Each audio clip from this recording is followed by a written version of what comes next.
As we enter into the fall and winter season, every single year, without fail, to a greater or lesser degree, we get influenza.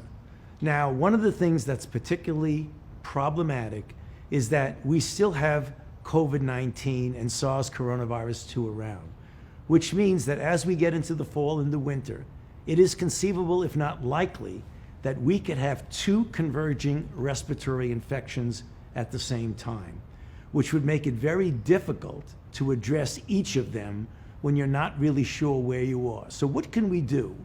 We'd like to take them both off the table, but we know how we can make one be much, much less impactful, and that is influenza. So we're encouraging everyone, 6 months of age or older, so really everyone, to get a flu vaccine to protect you from flu.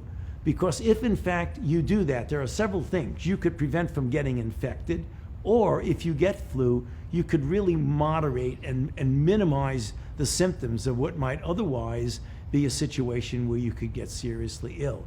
And also, it takes away from the complication of 2 respiratory infections at the same time. We're working very hard to get a vaccine for COVID. I believe we will be successful. We already have a vaccine for influenza. So go out there, do the kinds of things that we tell you to do for COVID.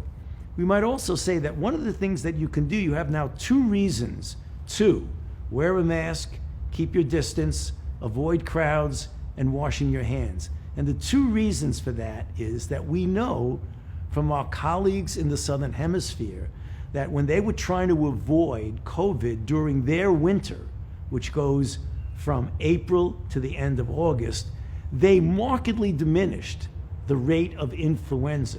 So you have a double-barrel way to block influenza. Do the things that would block COVID-19 at the same time as you're getting vaccinated for influenza. And hopefully we'll have a very, very low level of influenza this flu season.